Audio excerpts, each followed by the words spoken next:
Zapotlán. Un helicóptero artillado de la Sedena corta el aire a gran altura. Sus sensores avanzados escanean meticulosamente el terreno, buscando cualquier rastro que pueda delatar la presencia del hombre más buscado de México, Nemesio Ceguera Cervantes, el Mencho. El cielo parece ser el único testigo del aterrador encuentro que está por suceder. Segundos antes del avistamiento, las fuerzas federales ya se encontraban estratégicamente desplegadas, rodeando la zona con vehículos blindados y equipos de élite preparados para cualquier eventualidad. No es una operación improvisada. Este esfuerzo conjunto entre la Secretaría de la Defensa Nacional y la Inteligencia Federal no es solo una persecución más. Es la caza de un fantasma que durante años ha eludido la justicia. Un hombre cuyas huellas parecían desvanecerse cada vez que las autoridades se acercaban. Entre las montañas cubiertas de densa vegetación, los sensores del helicóptero detectan algo inusual. El Mencho ha establecido un refugio estratégico, una guarida protegida con sistemas de seguridad de última generación y armamento pesado. Los ecos de las balas de los sicarios que custodian el lugar ya resuenan con el terror que se vive en la zona. No es un enfrentamiento común. En el corazón de Jalisco se lucha con todo el arsenal disponible. Fusiles de asalto AK-47, Barrett .50 de largo alcance y las letales RDP de gran calibre. Los criminales, armados hasta los dientes, no tienen intención de rendirse. Cada rincón de la guarida está fortificado y cada salida es una trampa mortal. El helicóptero, flotando en el aire como un espectro imparable, comienza a descender con precisión milimétrica. Desde allí, los oficiales detectan los movimientos de los hombres del Mencho que, al percatarse de la presencia aérea, desatan un fuego infernal contra la aeronave. Los proyectiles trazadores iluminan el cielo nocturno y el rugido de las armas es tan ensordecedor que parece que todo se mueve en cámara lenta. La respuesta de las autoridades federales es inmediata. Con una maniobrabilidad perfecta, el helicóptero artillado dispara una andanada de proyectiles que hace temblar la tierra. En cuestión de minutos, el refugio se convierte en un campo de batalla donde la línea entre el bien y el mal se difumina. Las explosiones sacuden el suelo mientras los sicarios, encubiertos en su mayoría por chalecos blindados, buscan protección entre árboles y rocas, disparando sin piedad. A nivel de inteligencia, la situación se vuelve cada vez más peligrosa. Dentro de las agencias de seguridad, los analistas saben que están cerca de dar el golpe más fuerte al CJNG, pero también son conscientes de que el Mencho no está solo. La estructura del cártel es más grande, más vasta y aterradora de lo que cualquier operativo hubiera imaginado. Y lo peor de todo, detrás de las armas y la violencia hay algo aún más siniestro, la red de corrupción que ha protegido al cártel durante años.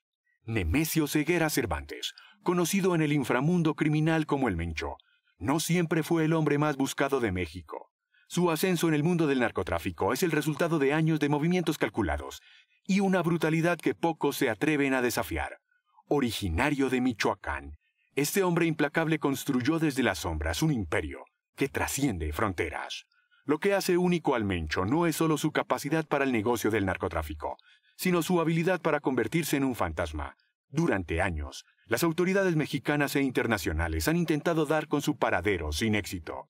Cada vez que creían estar cerca, sus huellas se desvanecían. Un día estaba en Jalisco, al siguiente había rumores de su presencia en Estados Unidos o Centroamérica. Su capacidad para eludir la justicia le valió una reputación casi mítica. El cártel Jalisco Nueva Generación, CJNG, bajo su liderazgo, se transformó de una célula criminal regional a una de las organizaciones más temidas del planeta. Su expansión no conoce límites. Jalisco, Michoacán, Colima, Guanajuato y más allá de las fronteras mexicanas. Lo que distingue al CJNG de otros cárteles es su arsenal militar, capaz de rivalizar con el de un ejército pequeño. Fusiles de alta potencia, lanzagranadas, vehículos blindados e incluso tecnología avanzada para comunicaciones encriptadas. La táctica del terror implementada por el Mencho no tiene precedentes. A diferencia de otros capos que buscan cierta adaptación social, él ha optado por sembrar miedo tanto en la población como en las autoridades. Asesinatos brutales, desmembramientos, atentados contra funcionarios de alto nivel e incluso el derribo de un helicóptero militar en 2015 son parte de su historial. Los intentos previos para capturarlo han terminado en fracaso. Operativos que parecían perfectamente planeados se desmoronan inexplicablemente a última hora. Las rutas de escape del Mencho estaban tan bien diseñadas que podía desaparecer en cuestión de minutos. Su red de halcones, informantes, se extiende por todo el territorio, alertándole de cualquier movimiento sospechoso. Pero el factor más perturbador que ha garantizado su libertad es la infiltración en las instituciones, desde policías municipales hasta altos funcionarios federales. El Mencho ha sabido comprar lealtades estratégicas. Cualquier operativo en su contra era conocido por él antes de que se pusiera en marcha. Esta vez, sin embargo, algo cambió. La inteligencia mexicana adoptó un enfoque diferente. Compartimentación extrema de la información, uso de tecnología avanzada y, lo más importante, un equipo reducido de oficiales cuya lealtad estaba probada más allá de toda duda. Meses de vigilancia silenciosa, de seguir el rastro del dinero, de interceptar comunicaciones con métodos que el cártel no conocía, finalmente dieron fruto. La guarida había sido localizada y, esta vez, el fantasma no tendría a dónde huir. La guarida del Mencho no es un simple escondite improvisado. Es una fortaleza estratégicamente diseñada en las profundidades de la Sierra de Jalisco, cerca de Zapotlán. Su ubicación no es casualidad. El terreno accidentado y la densa vegetación proporcionan un camuflaje natural casi perfecto, haciendo prácticamente imposible detectarla desde el aire sin tecnología especializada. El complejo estaba construido siguiendo principios militares defensivos. Los muros, aunque camuflados para integrarse con el entorno, están reforzados con concreto y materiales capaces de resistir impactos de proyectiles de mediano calibre. Las entradas principales están ocultas y protegidas por puertas blindadas, que requerirían equipo especializado para ser forzadas. Lo más impresionante es el sistema de túneles que se extiende bajo la superficie. Estos pasadizos no solo conectan diferentes secciones del complejo, sino que también ofrecen múltiples rutas de escape que desembocan en puntos estratégicos de la sierra, a cientos de metros de la estructura principal. Algunos de esos túneles cuentan incluso con sistemas de ventilación y puntos de acceso camuflados que permiten salir a terreno abierto sin ser detectados. El perímetro de seguridad abarca un radio sorprendentemente amplio. Posiciones elevadas estratégicamente ubicadas permiten a francotiradores controlar todas las vías de aproximación terrestre. Sensores de movimiento y cámaras de vigilancia térmica complementan la seguridad física con tecnología de punta. Cualquier intruso sería detectado mucho antes de acercarse peligrosamente al complejo. Dentro de la guarida, el arsenal descubierto deja a los militares estupefactos. No son las armas típicas de un grupo criminal. Hay rifles Barrett calibre .50, capaces de perforar blindajes ligeros a más de 1 kilómetro de distancia. Ametralladoras RPD de fabricación rusa, lanzagranadas e incluso sistemas antiaéreos portátiles. La cantidad de munición almacenada sugiere que están preparados para resistir un asedio prolongado. Pero lo que realmente distingue este refugio es su autosuficiencia. Generadores eléctricos propios, depósitos de agua, alimentos no perecederos, almacenados en cantidad suficiente para semanas, e incluso un pequeño arsenal médico con antibióticos, analgésicos y material para atender heridas de bala. No es solo un escondite. Es un búnker diseñado para mantener operativa la estructura de mando del cártel, incluso en condiciones extremas. La elección de esta ubicación específica también revela un conocimiento profundo del terreno. Situada a mitad de camino entre varias rutas de tráfico de drogas, la guarida permite controlar el movimiento de mercancía y hombres a través de corredores estratégicos que conectan diferentes estados. Además, su proximidad relativa a pequeñas comunidades donde el cártel ha establecido control absoluto garantiza una red de apoyo logístico y de inteligencia sobre movimientos de autoridades en la zona. Este no es el refugio improvisado de un criminal en fuga. Es el centro de operaciones de un ejército privado, diseñado por mentes con entrenamiento militar y ejecutado con recursos prácticamente ilimitados. El rugido de los helicópteros artillados de la Sedena no son aeronaves comunes. Están equipados con ametralladoras Gatling capaces de disparar hasta 6.000 rondas por minuto y sistemas de puntería computarizados que permiten una precisión letal incluso en movimiento. Desde arriba, los pilotos ejecutan maniobras evasivas mientras mantienen el fuego concentrado sobre posiciones específicas. No disparan a ciegas. Cada ráfaga está dirigida por información de inteligencia en tiempo real. En tierra, las fuerzas especiales avanzan en formación táctica, utilizando la vegetación como cobertura. Están organizados en unidades pequeñas pero letales, cada una con un propósito específico. Equipos de asalto frontal, francotiradores para eliminar amenazas distantes, especialistas en explosivos para despejar obstáculos, Se mueven como sombras, comunicándose con señales manuales para mantener el silencio operativo. Sus uniformes de camuflaje avanzado y equipo de visión nocturna les dan una ventaja crucial en este terreno. Los sicarios del CJNG responden con una ferocidad que refleja su lealtad fanática al Mencho. No luchan como criminales comunes. Muchos tienen entrenamiento militar y siguen protocolos de defensa coordinada. Las primeras líneas utilizan los AK-47 para fuego de supresión, mientras que los tiradores más experimentados, equipados con rifles Barrett, buscan derribar los helicópteros desde posiciones elevadas.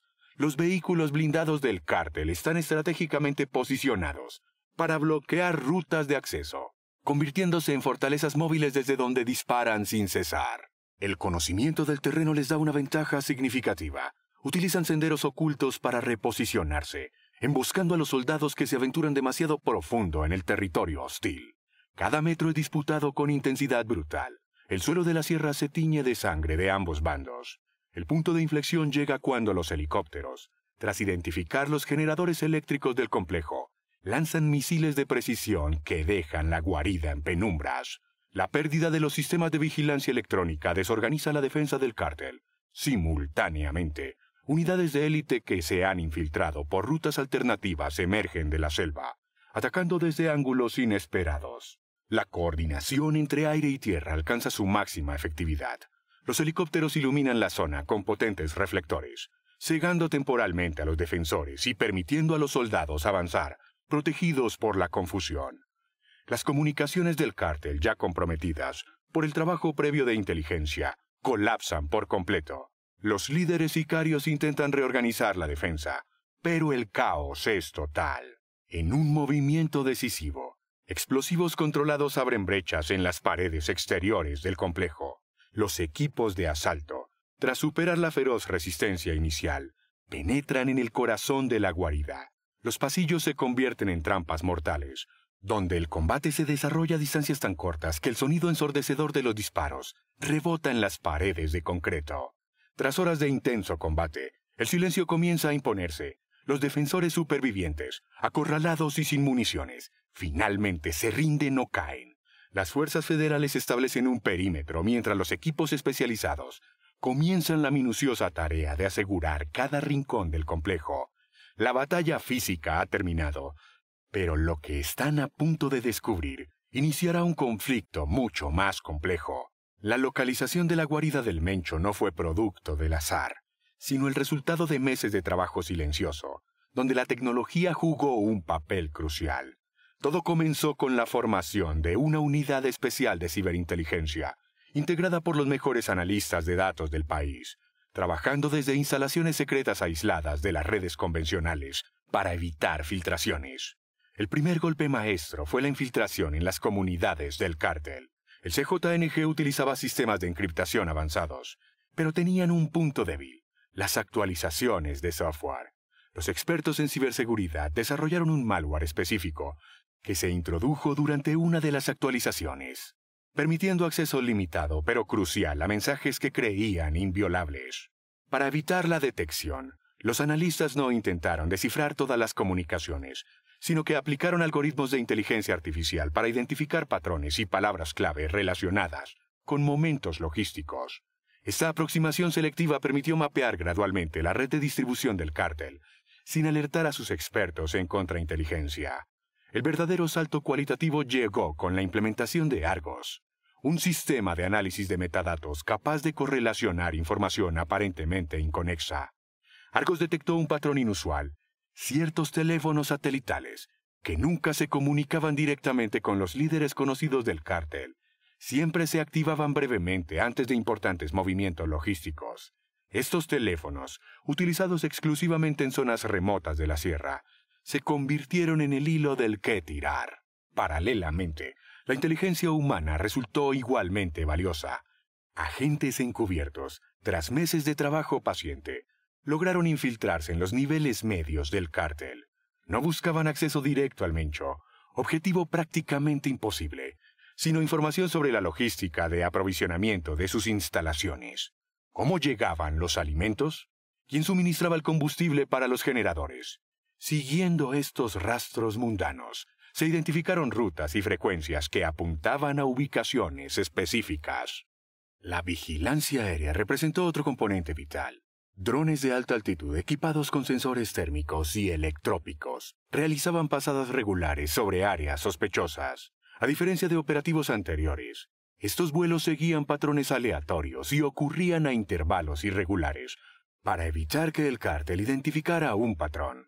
Los datos recogidos, procesados con algoritmos de detección de anomalías, revelaron actividades inusuales en zonas aparentemente deshabitadas. Quizás la innovación más sofisticada fue el análisis de consumo eléctrico y agua. Utilizando satélites capaces de detectar variaciones térmicas mínimas, los analistas identificaron instalaciones que producían calor consistente con generadores de gran capacidad en áreas sin suministro eléctrico oficial. Complementariamente, el análisis hidrológico detectó patrones de consumo de agua subterránea incompatibles con actividades agrícolas o asentamientos conocidos. La compartimentación extrema de la información fue crucial para el éxito.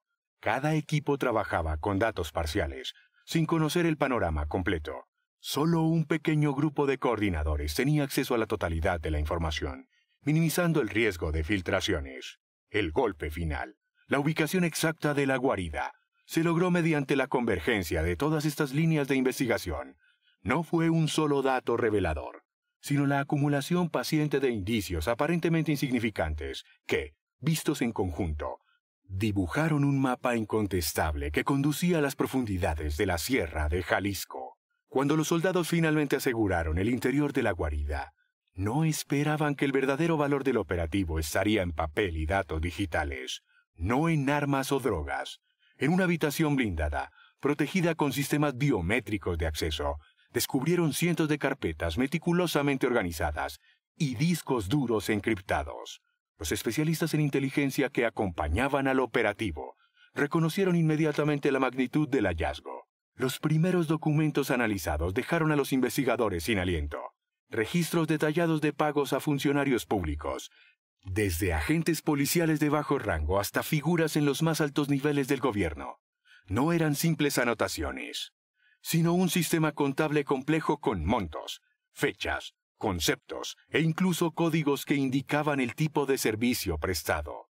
Algunos pagos eran mensuales, revelando una nómina paralela de servidores públicos a sueldo del cártel. Más alarmante aún fueron los expedientes personales. El Mencho mantenía dosieres detallados de políticos, jueces y empresarios influyentes, incluyendo información íntima sobre sus familias, hábitos, vulnerabilidades financieras y secretos personales. Estos expedientes evidenciaban un sistema de control basado no solo en el soborno, sino también en la extorsión y amenaza velada. Figuras que públicamente condenaban el narcotráfico aparecían documentadas en reuniones secretas con emisarios del cártel. Los dispositivos electrónicos contenían una red aún más compleja. Tras romper las primeras capas de encriptación, los analistas encontraron correos electrónicos, mensajes y videollamadas grabadas que documentaban negociaciones con organizaciones criminales internacionales. El CJNG había establecido alianzas estratégicas con mafias europeas, cárteles colombianos y redes de tráfico asiáticas, creando un sistema global de distribución de drogas y lavado de dinero. Particularmente inquietante fue el descubrimiento de un archivo titulado Proyecto Árbol, que detallaba la infiltración sistemática en instituciones financieras legítimas. El cártel no solo lavaba dinero a través de estas entidades, había adquirido participaciones significativas en bancos regionales, empresas inmobiliarias y hasta en medios de comunicación. Esta red de negocios aparentemente legítimos constituía una fachada perfecta para operaciones ilícitas y un mecanismo de influencia en la economía formal. La sección de finanzas reveló la verdadera dimensión económica del imperio criminal. Hojas de cálculo detallaban ingresos mensuales que superaban los cientos de millones de dólares, inversiones diversificadas en múltiples países y una compleja red de testaferros. El cártel había creado estructuras corporativas tan intrincadas que desmantelarlas requeriría años de investigación financiera internacional. Conforme los equipos de inteligencia profundizaban en la documentación, el alcance de la infiltración del cártel en las estructuras del Estado resultaba cada vez más aterrador. Había evidencia de interferencia en procesos electorales, financiamiento de campañas políticas, e incluso influencia en designaciones judiciales estratégicas. El Mencho no solo había construido un imperio criminal, había cooptado porciones enteras del sistema democrático. Los analistas trabajaban contrarreloj, conscientes de que muchos de los implicados, al enterarse del operativo, ya estarían destruyendo evidencia o preparando su huida.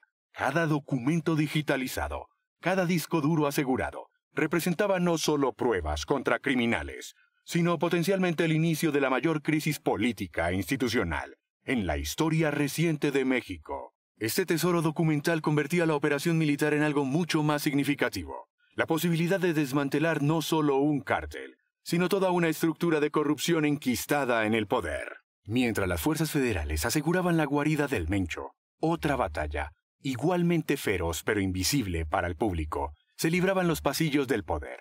La operación había sido concebida con un nivel de secretismo sin precedentes, precisamente porque la experiencia había demostrado que el enemigo más peligroso no estaba en las montañas, sino dentro de las propias instituciones. Los organizadores del operativo habían implementado una estrategia de compartimentación extrema. Solo un puñado de oficiales de máxima confianza conocía todos los detalles. La información se fragmentó deliberadamente. Los equipos de inteligencia técnica desconocían las rutas de aproximación. Los grupos tácticos ignoraban los objetivos específicos hasta pocas horas antes del despliegue. Y los pilotos de los helicópteros recibieron las coordenadas finales ya en el aire. A pesar de esas preocupaciones, las filtraciones comenzaron casi inmediatamente. En las primeras horas del operativo, informantes dentro de la Policía Federal y algunas unidades militares intentaron alertar a sus contactos en el cártel. Lo que no sabían es que estaban siendo monitoreados como parte de una operación paralela de contrainteligencia. Cada mensaje enviado, cada llamada realizada, cada intento de sabotaje quedaba registrado, ampliando la lista de cómplices que enfrentarían consecuencias. En Ciudad de México, una unidad de élite anticorrupción selló discretamente oficinas gubernamentales específicas, asegurando documentos y equipos informáticos antes de que pudieran ser destruidos. Simultáneamente, jueces especialmente designados, cuyas identidades se mantuvieron en estricto secreto, firmaron órdenes de aprehensión contra funcionarios de alto nivel, cuya vinculación con el cártel había quedado expuesta tras las primeras revisiones del material incautado. La reacción de los implicados reveló la profundidad de la infiltración. Algunos altos funcionarios intentaron utilizar sus influencias para detener o desviar la operación, solo para descubrir que sus canales habituales de comunicación estaban bloqueados o monitoreados. Otros buscaron desesperadamente eliminar rastros digitales o físicos de sus conexiones con el CJNG, sin saber que copias de seguridad de muchas de esas pruebas ya estaban en manos de los investigadores. Lo más alarmante fue descubrir intentos de sabotaje desde dentro de las propias agencias de seguridad, equipos de comunicación manipulados, informes falsificados e incluso un intento de comprometer las evidencias incautadas durante su traslado. Evidenciaron que la purga institucional debía ser tan implacable como el operativo militar. En contraste con esta red de corrupción, emergió un grupo de servidores públicos comprometidos con la justicia, que habían trabajado durante años desde las sombras. Fiscales que habían resistido amenazas y sobornos, oficiales de inteligencia que habían construido casos sólidos, a pesar de obstáculos internos, y agentes de campo que arriesgaron sus vidas infiltrándose en las estructuras del cártel. Para ellos, el operativo representaba la validación de años de trabajo silencioso y peligroso. El control de la narrativa pública también se convirtió en un campo de batalla crucial. Medios vinculados al cártel intentaron minimizar los hallazgos o desviar la atención hacia supuestas violaciones de derechos humanos durante el operativo. Otros, probablemente influenciados por figuras políticas amenazadas, cuestionaban la legalidad del procedimiento o insinuaban motivaciones políticas detrás del mismo. La verdadera magnitud de esta batalla invisible solo era comprendida por un pequeño círculo de personas que entendían que lo ocurrido en la Sierra de Jalisco no era el final, sino apenas el primer golpe en una guerra que apenas comenzaba. Una guerra donde el enemigo no vestía uniforme ni portaba armas, sino que ocultaba su lealtad criminal detrás de trajes, títulos y discursos políticos. Las primeras 48 horas tras la incursión en la guarida del Mencho desataron un sistema político sin precedentes. Lo que comenzó como informes escuetos sobre un operativo antinarcóticos se convirtió rápidamente en una avalancha de revelaciones que sacudieron los cimientos del poder en México. Las renuncias comenzaron casi de inmediato. Un subsecretario de Seguridad, 2 generales de alto rango, varios directores de policía estatal y un puñado de jueces presentaron sus dimisiones con explicaciones vagas sobre motivos personales. En las calles de la capital, funcionarios de mediano rango huían literalmente de las oficinas gubernamentales ante la llegada de investigadores federales. Algunos desaparecieron sin dejar rastro, presumiblemente fugados al extranjero, mientras otros buscaban acuerdos con la fiscalía ofreciendo información a cambio de clemencia.